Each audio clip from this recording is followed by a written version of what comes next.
So let us tell you about Palace. Rolling straight to the ceiling, crowns and crystals, top like journeys, dishing out malice. Hold up, South London's grandest, far from bandits. Anything calling for a goal of elevation, just passing the team over here might finish out bright future we can't vanish. It's E25 any day, that's sellers. Rev up the engines, no more reverse reactions, thank and fans on stream. Share up the team, support the dream team when eagles fly, make noise and scheme. Dare to dream or dream to dare, taking a step to become supreme.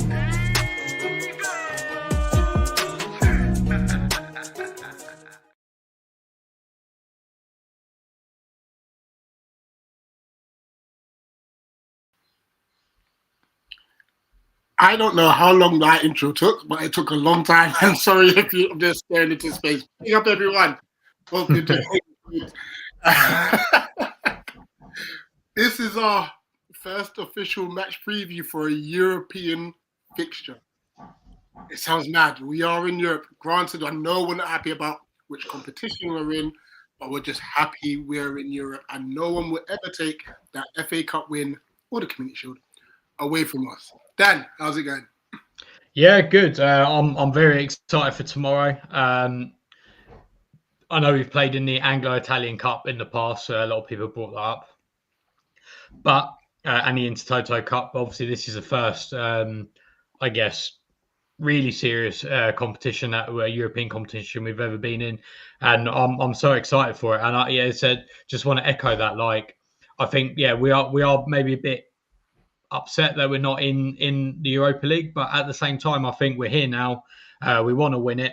That's the mentality that Glasner and the players are going into it with. And to be honest, I think once we start going to the games, and then and you know that we're going to be in the competition proper, and then eventually, like, you're in the knockouts and stuff like that. I think we're going to forget all of that. But yeah, I'm good, excited. What about you? Honestly, can't wait. I'll be a lot more excited once I know we've got navigated this bit and we're in it proper. Because I'm excited. I am a little nervous though. Just because it's a Palace thing to do. yeah, for sure. I do think we'll be okay. But I just want us to just get through it. Let's please get through it. Yeah, for sure.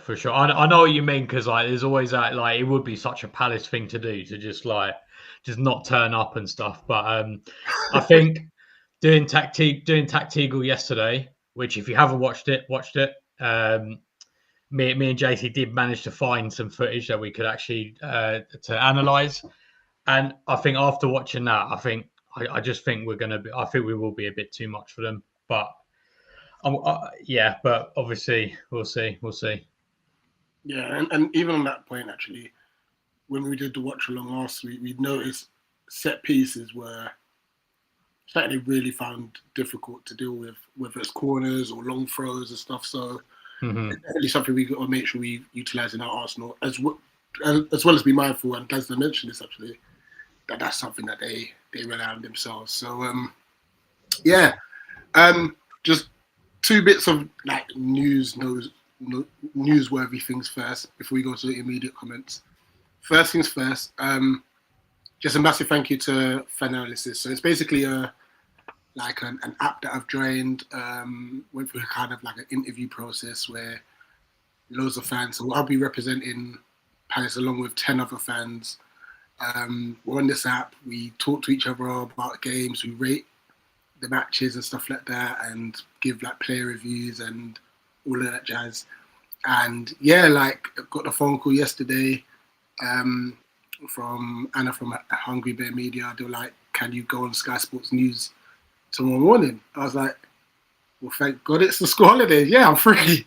So if you haven't had the chance to see it, I was on Sky Sports News this morning just talking about Iberiche. There was a Tottenham fan there called Alfie as well, top lad.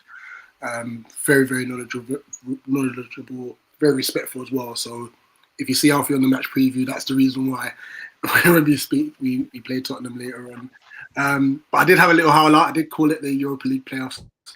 Yeah. I think I was a little bit shocked. So that's the first thing. To be fair, I watched it live and I didn't even notice you said that. So, so I think it's all right. I think you represented all of us really well, to be honest. No, I appreciate that. Outside of that, they've changed the bag policy at Sellers Park, which has thrown us under the bus a little bit. So, is there anyone that lives on the Homestead Road who's willing to allow us to just leave our tripod in their front porch or something like that during match days? Just for, so you know, there's a new bag policy. I think they said it's A4 size. Can't be anything bigger than A4 size for searches, and anything bigger than that, they will ask you to leave it at the information desk, and it's £6 per item. Just as a heads up now, so be very careful going to Sellers Park now with a bag. Loads of information is on the Palace app. I think they obviously, regarding like medications and stuff like that, they are going to have like a contingency plan for that. But definitely read into it first and foremost. We need a backup plan for our fan cams. So yeah, if you do live on the Homestead Road, you don't mind us leaving a tripod there whilst the game's going on, let us know. Let us know. Tim, how's it going, mate? I'm all right, man. I'm sorry I only just got your email, so I'm sorry I'm late. You know what? It's actually because I misread what Dan had said earlier, so I thought, oh, I might be by myself again. So I quickly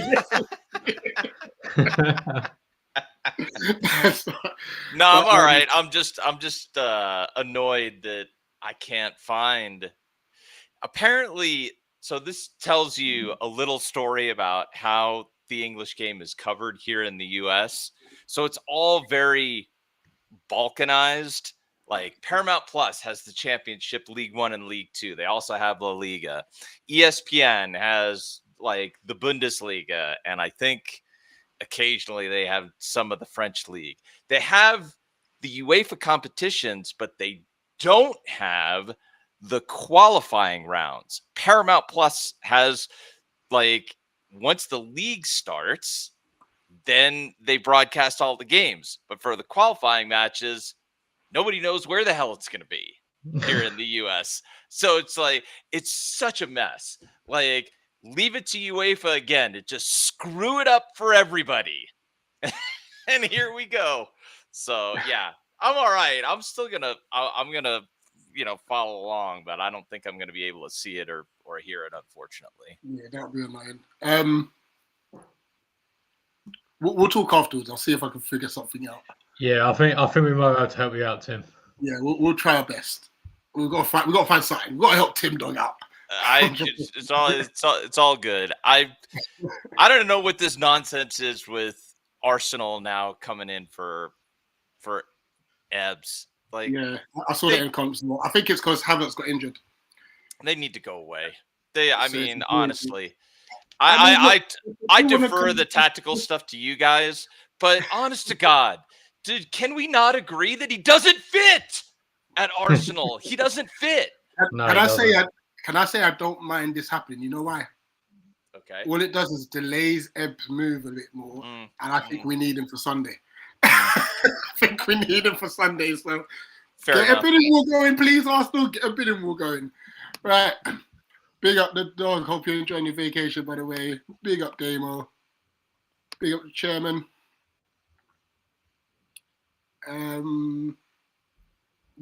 Dog, we don't have a Fredrikstad fan, but we were very close to having one, but they couldn't make it anymore. That's all good. With Milsey, this was mad. This whole Richarlison thing. They're messing about. They are messing about. Regarding El Canus, look, we definitely want him. Don't read into the 32 million itself anyway. I generally think that's including add-ons, but they won't ever mention that. Basically, they don't mention it without add-ons. That's just the total package. So I'm going to guess it's 25 plus 7. That's what I'm guessing. So yeah, don't get too mad about it, guys. And there was a report that came out apparently that El Canus's release clause was 30 million plus anyway. So either way, yeah. Well, I think Leicester wanted. I think because Leicester wanted 30 mil for him from Newcastle, and obviously Newcastle bailed like a few weeks ago or something. So they wanted 30 mil then, and I don't see why it'd be different now. Yeah. So yeah, we're not getting shafted. Big up Pat. Big up Nikki. Get some rest, man. Get some rest. Big up on MA.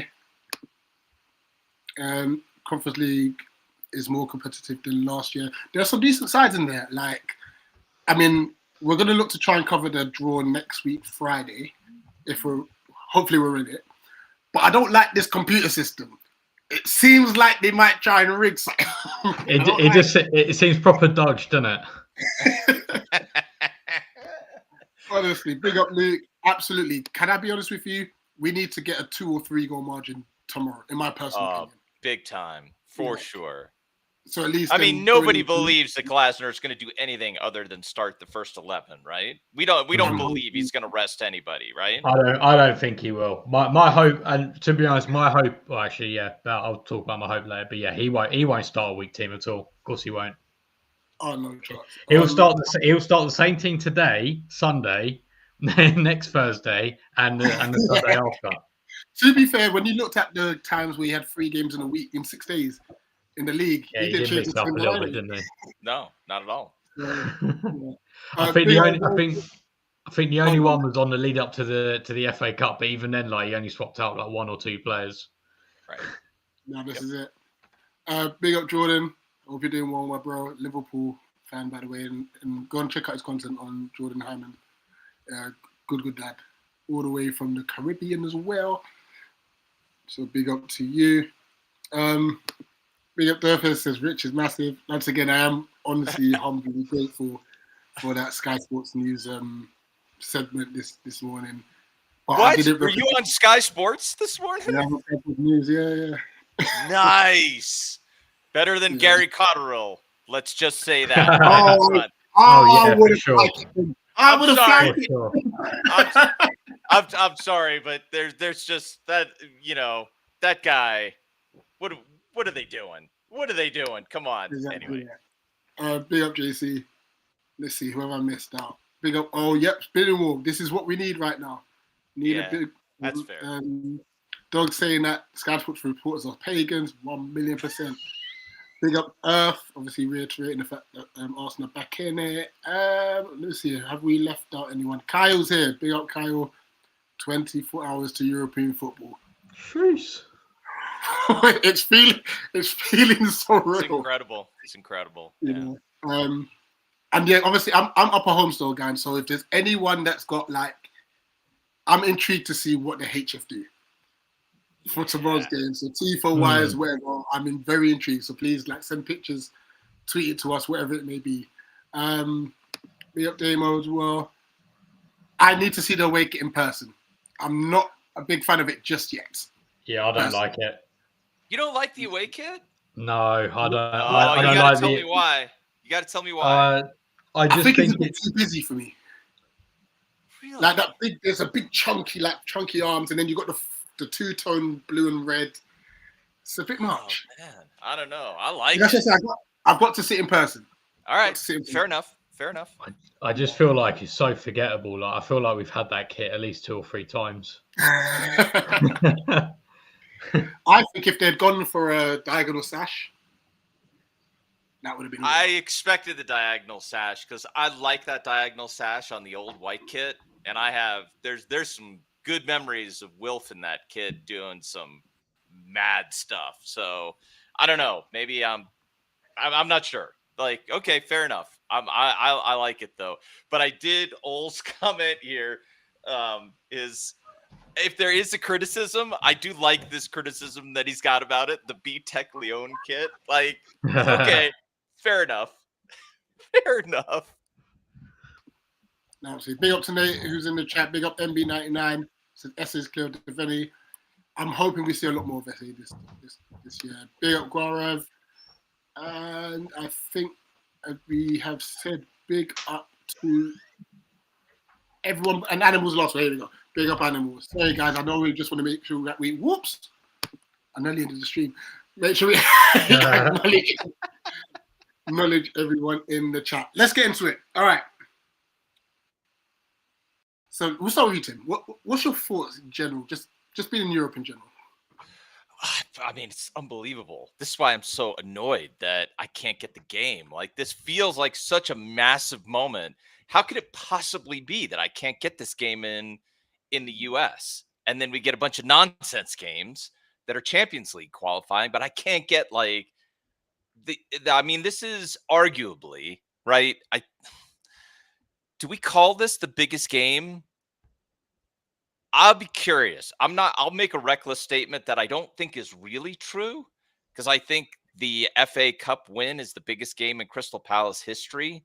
I think that is objectively the biggest game in club history, but this has to rank up there. This is top 5. Like, this is genuinely an entry point into a competition that we can win. That is astounding. No, it's incredible. And to MB99, it's not technically our first ever European game.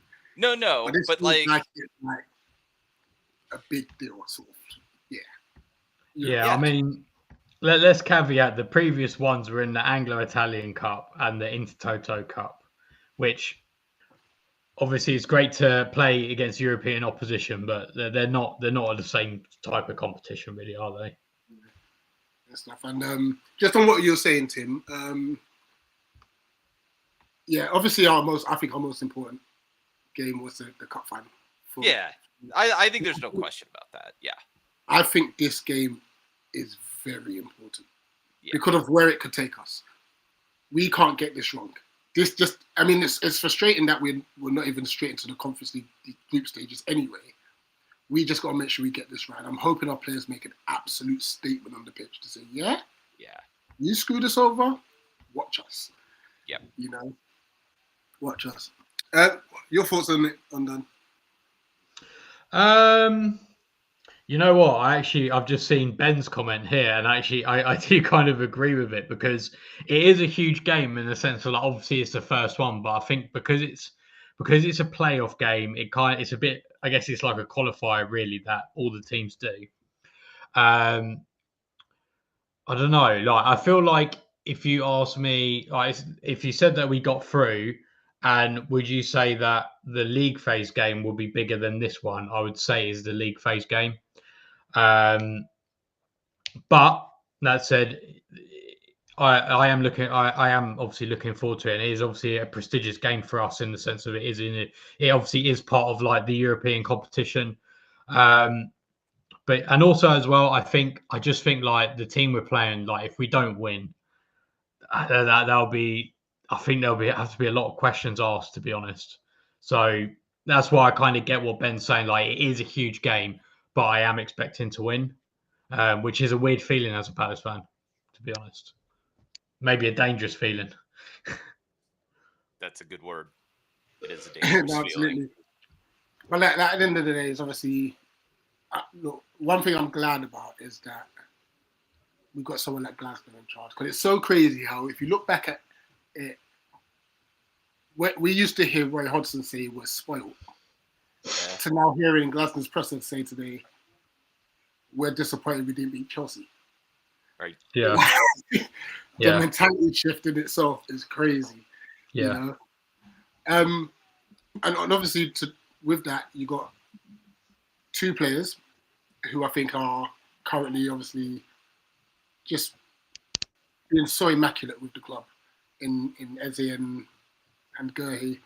Obviously, we know Ornstein's coming out and saying that Arsenal are back interested. Can you just chill, Arsenal?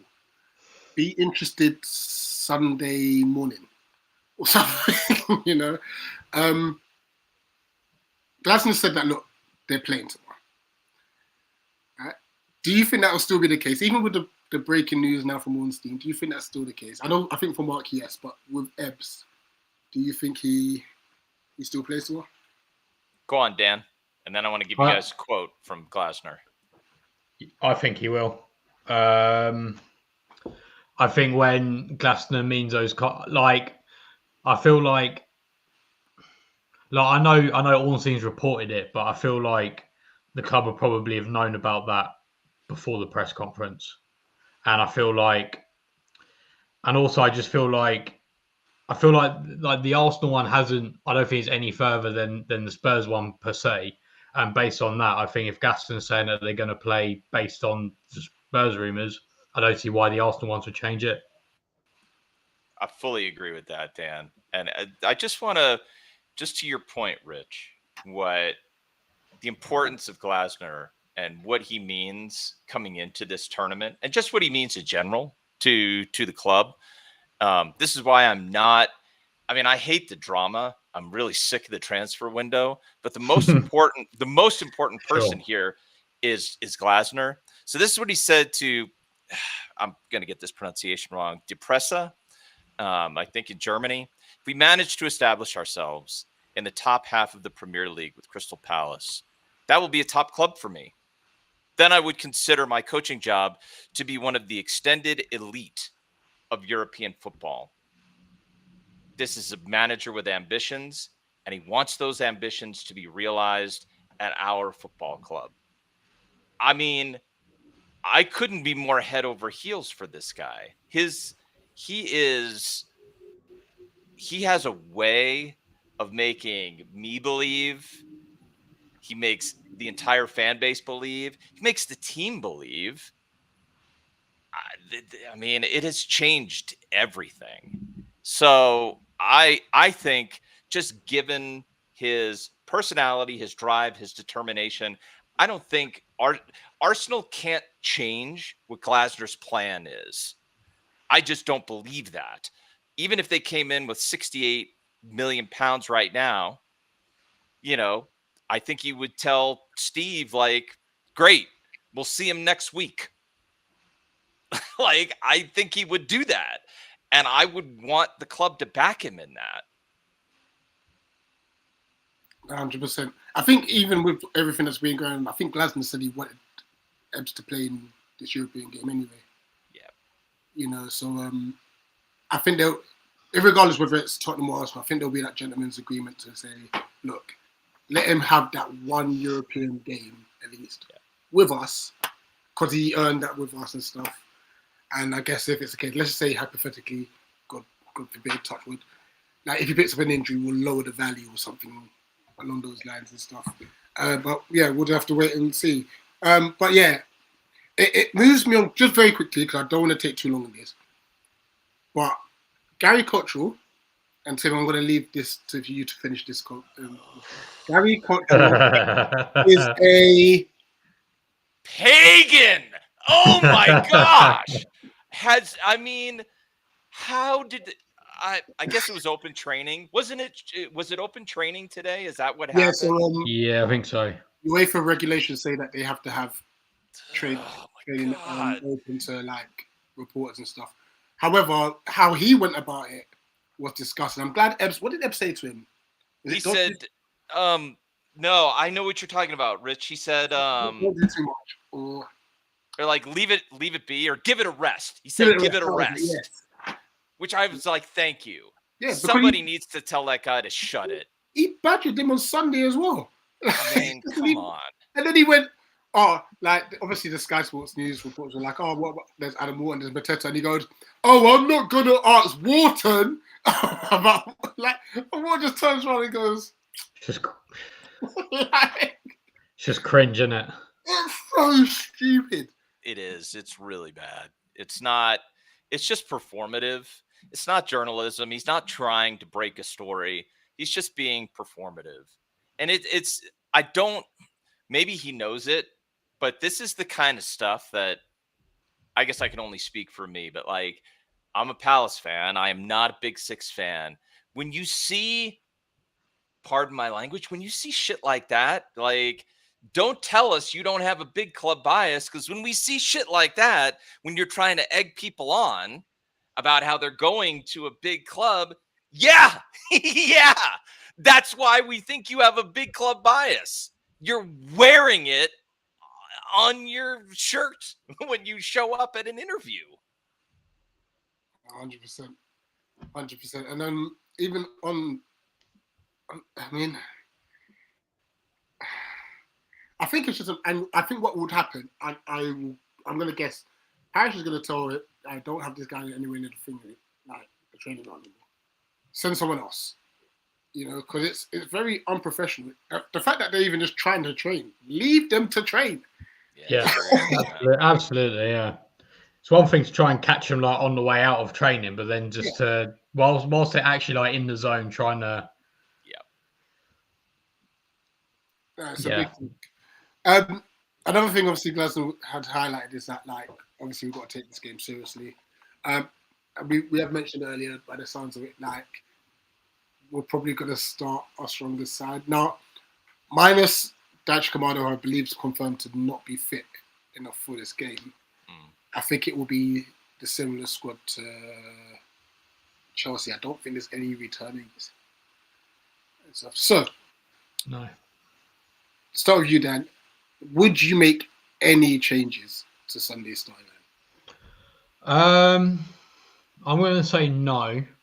And my reason for that is because I know we got a difficult game on Sunday, which obviously we would like to win. I think my ideal for this tie is to play the main squad, go for it for about 60 minutes, see where we are. If we do manage if we are a few goals up, then, you know, foot firmly on the brakes. And then the second leg is, I think you can chill a little bit more.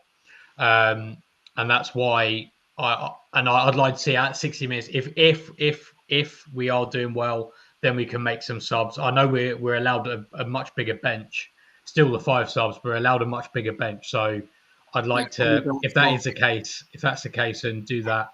Obviously, if you're still in the balance, then obviously still play the players, but I'd like to think that we won't. And actually, Millsy does make a good point. I've just seen it. It probably will be Benitez in goal, I imagine, because I'd imagine he'll be the cup goalkeeper per se. Yeah, I'd agree with that too. And I like that, Dan. I mean, you want us to go into the fixture in Norway 3 to 4 goals up.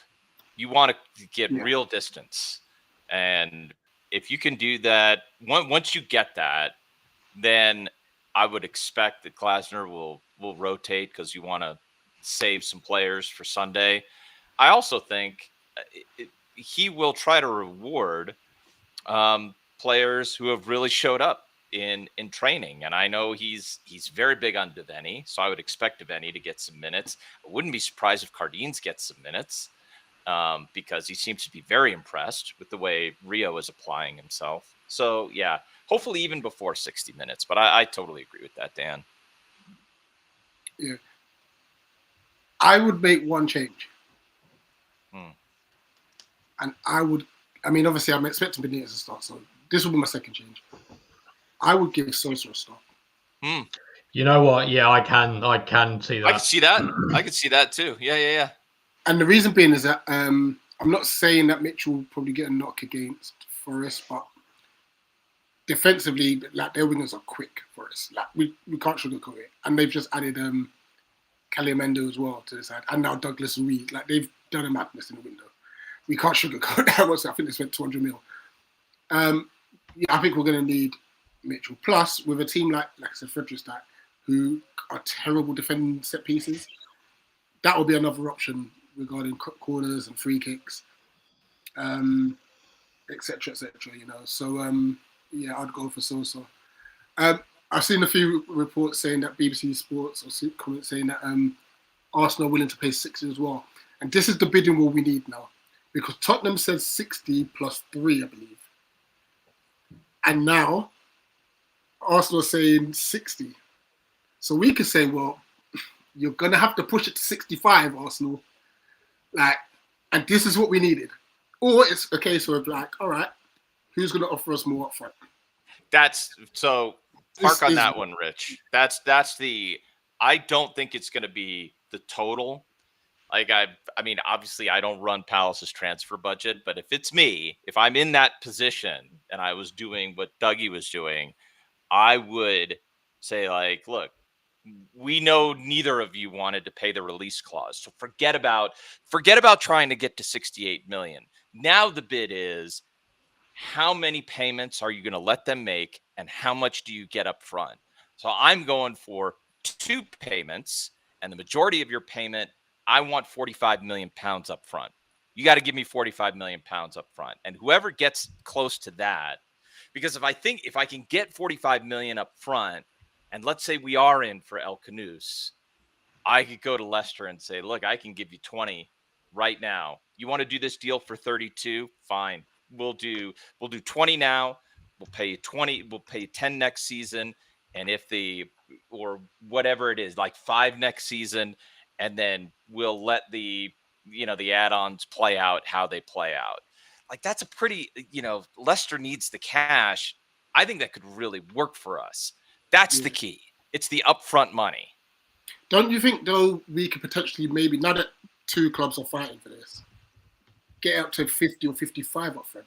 Oh, sure. Like, you push them as far as you can, but you always have your number in mind. They're now both desperate. Yeah, you have your number in mind, like, and you push them as far as you can, but like you in a negotiation like this, you want to pick your battle.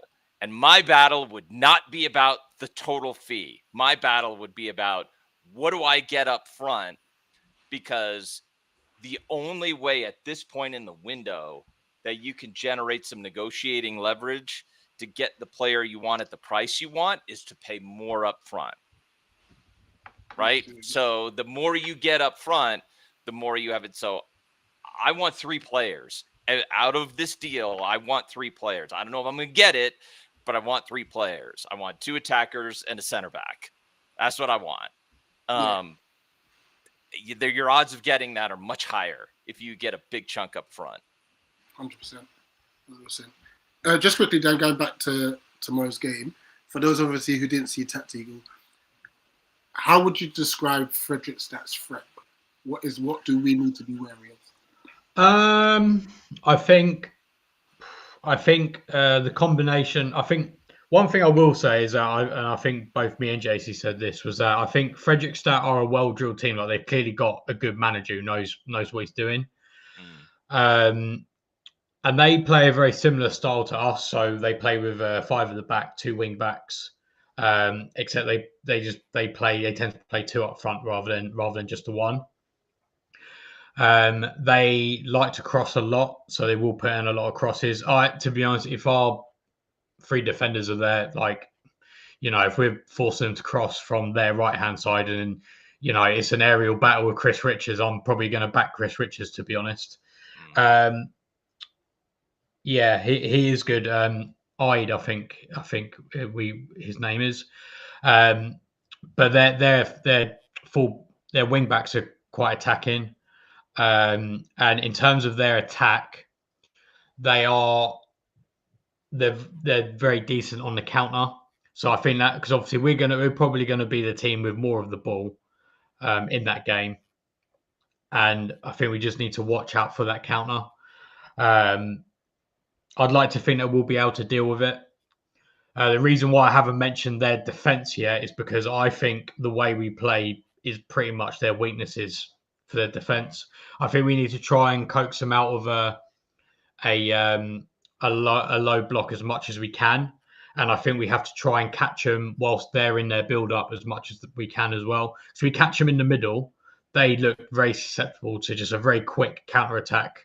And if we play it right, we could even have 4v3s and stuff like that. So that's what I would say. And yeah, I think the way we play actually kind of complements it quite well. But I think if they just sit there in a low block and they just counter us, then that could become quite difficult. And like I said, they seem like they've got a good manager, so perhaps that is what they'll do against us. Yeah, just kind of the last 2 games against Michelin. And set piece of rubbish, yeah.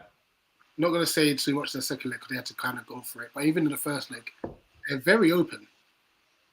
Yeah. Very, very open side. Like, I don't know whether it's that through bravery or I don't know. But we're good at finding those gaps. And I think that's why it's so important that I say that Ebbs plays in this one. You know? But it sounds like Sure. a game for Wharton. I mean, just the way you described it there, Dan. That sounds like I'd say yeah. I'd say both, to be fair, because like if you're catching them in the mid block, like let's say Will Hughes plays, it would either be Will Hughes or Wharton, or even Ebbs, who's maybe dropped a bit deeper, who's won the ball, and then as long as they can find that out ball to one of the three attackers, I imagine three attackers, or maybe also Sosa if he's playing, and obviously Daniel Munoz too. Find that out ball to one of those players, and I think we're quids in, to be honest. So I would say it's a bit of both, really. Yeah, fair. Cool thing here saying Palace will favour Arsenal's 60 million bid with add-ons, as they will get the majority of funds up front, unlike Split. And this is what we needed, getting more up front. So this is nice. I mean, I don't wish injury on any players, but Kai Havertz, whatever happened in training yesterday, has helped us. Well, to be fair, knowing Kai Havertz, someone probably just breathed on him, to be honest. So, big up 3-star Reds. big up. No, thank you for, obviously, I know you're a first fan, but you've actually been one of the sensible ones. So thank you. Appreciate it. We hope we get through too. You know, we hope we get through too, and then we just take it from there. Score predictions, Tim. I'll say 4-0. I think 4-0. I think Glasner goes for it in this match, and hopefully we get that by 60 minutes, and we see a little bit of rotation with. I would love to see youth players get their first European bow. That would be great. I'd just love to see it. Especially at Sellers Park. That would be. I think that would be special. Yeah, 4-0. I'm gonna go 4-0. And Yeah, I think obviously I know like we're all nervous, and you know we're all thinking like, oh, you know, typical Palace, we don't win or whatever. And the team are playing like they are a decent team, like historically big team in Norway, won the Norwegian top flight a lot of times in the first half of the century. Not long ago they were in the third division. And they've managed to progress themselves back up to the top division. So fair play to them. So they're a good team, obviously well-run team, good manager. But I still think the quality is just not quite there for them. And I think if we play our strongest 11, I think they'll struggle to cope, to be honest. And I'm going to go 3-0 Palace. yeah, I'm going 3-0 as well. But yeah, I just think we'll just be a bit too strong in our attacking phases for them. And yeah, we've been pretty decent defensively. So it's just, if Benitez does start, hopefully he doesn't do anything wild. You know? Yeah. Sure. Yeah, I'm going to go 3-0. And to answer Pat's question, I know he's been answering about Woody Johnson and... Oh, yeah, this rumor. Yeah. I don't know what's going on. I mean, I guess, Pat, do you believe that? Because I don't really believe that. Apparently, the rumor is that Josh Harris has gone to Woody Johnson to see about buying out those shares. The reason I don't buy it is Texter was selling at a pretty deep discount. Johnson's not going to sell at a deep discount. Why would Harris buy it now? And in addition to that, so this feels like nonsense to me, but in addition to that, right now the club's charter, if I have this right, and you guys correct me if I'm wrong here, but the club charter is nobody can own more than 50% of the shares. That is not allowed under the club charter right now. And if Harris came in and bought out Johnson, he would have more than 50% of the shares. That is against the club charter. You would have to put all of that to a vote. So it would be a massive change. I don't see that happening. But I don't know. Plus, I saw this in the Sun. It was like, I mean, come on. Like, if it's reported by The Athletic, I take it a little bit more seriously. But I don't know. What do you guys think about this? I mean, yeah, the whole 50% thing doesn't really make much sense, to be honest. But yeah, I have no idea. And say like the timing just doesn't make sense to me. But I don't see it. And I don't see it. I mean, and we could get most of what we want from any of these owners anytime because of the way the rule sort of stayed in place for related party transactions. The rule for related party transactions, the thing that they were trying to hang Newcastle and Man City with, where they have like a big deal. What is it? They have a deal with like Etihad Airways and they value it at a certain amount. And it's a related party transaction. And the Premier League was trying to, sort of hang him out to dry on this. And then the, authorities came back and said, no, you can't do that. Related party transactions are allowed. The other thing that allows is that we have owners that can say, okay, fine. I'll call it the Tony Bloom rule.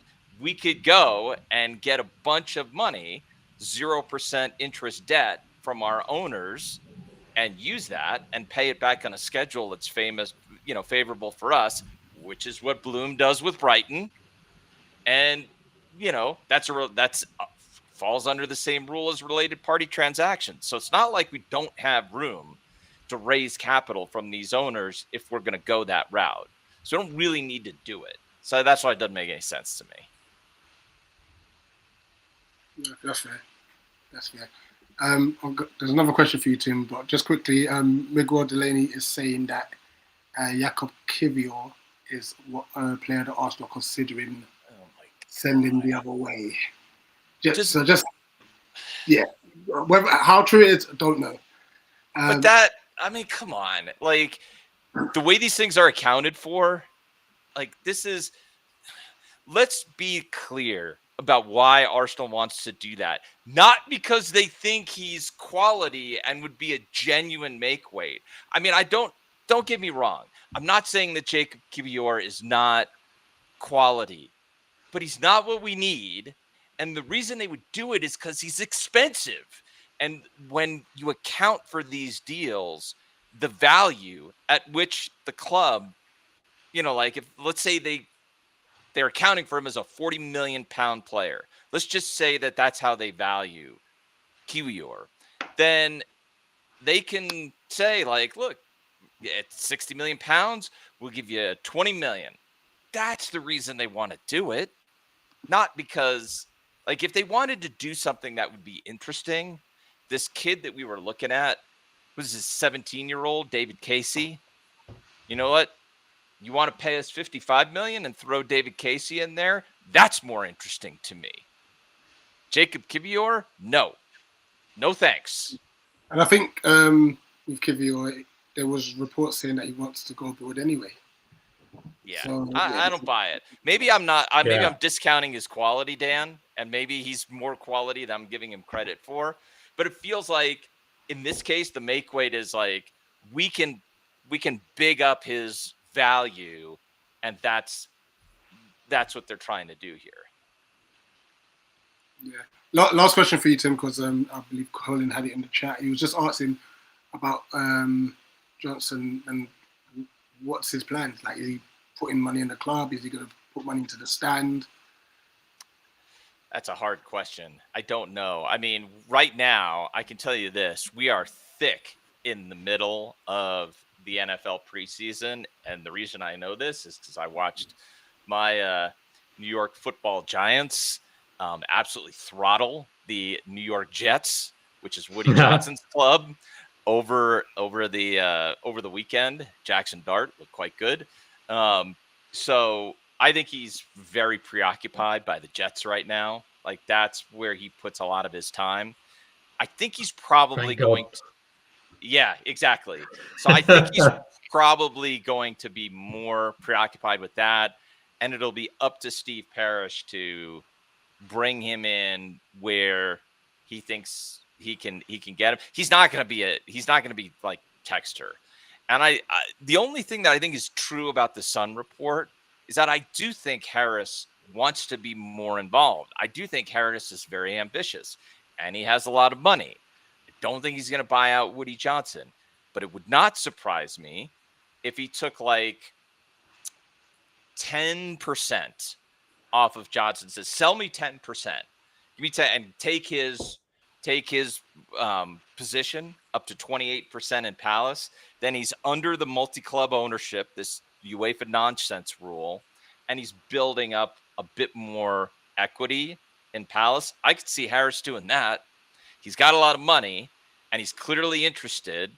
And with Textor out of the way, I think he can be a bit more engaged. But nah, I don't see it. I think Woody Johnson came in to bail out John Textor, and he did it because he got the Palace shares at a discounted price. Whatever else happens after that, we just don't know. Sure. Guys, this has got nothing to do with us. It's apparently to do with Chelsea, and it's the Daily Mail, so take with a pinch of salt. But apparently, Chelsea's race against time to sell up or risk signings being banned from the Champions League, and 110 million sales of João Felix or Ben Chilwell and Cole won't count. Say that one more time. Chelsea's race against time to sell up or risk signings being banned from the Champions League. Wow. 110 million pound sales of João Felix and Ben Chilwell and Co won't count. Oh wow, Wow. that's interesting. That is Allegedly. interesting. Allegedly. We'll leave it there. There's tomorrow one- is game day. I've got one thing I just want to share very, very, very quickly. Oh yes, you did. You did. So there's one thing that apparently people from Fredrikstad are known for in Norway, and I hope anyone who is going to the away game gets one of these. If it loads. Oh, really? Apparently, they are known for hot dogs in waffles. Make of that what you will. I mean, chicken and waffles are a big thing here in the U.S. South, so I've seen stranger. There you go. Just give me a bag of chips. Exactly. French fries for you, Tim, because I know you look called crisp chips. Anyway. Guys, tomorrow's game day. As per usual, despite the new bag rule, we will find a way of doing our fan cams after tomorrow's game. There you go. This means we have to hold the phone in our hand. We'll still do our fan cams tomorrow after the game. The match reaction will be Friday evening. What's happening Saturday? Saturday will be the Forest preview. Sunday, Forest watch along. Whilst we're at the game as well. So yeah, like I said, a busy week. There would have been a watch along for the game tomorrow, but Nicky's actually at Sellers Park with us tomorrow, so he can't do the watch along. And Make sure he's fully caffeinated. No sleeping on the job, Mickey. I don't know where he got his ticket, what block he's sitting in. So if anyone sees Nicky, nudge him. Or actually, better yet, if you see him and he's sleeping, just record it and post it online.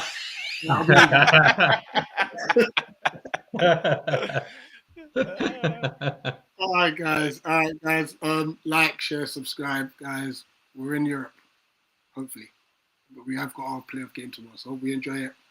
And as always, up the Palace. Up the Palace. Eagles. Come on, Dad. I was sorry, it was me, wasn't it?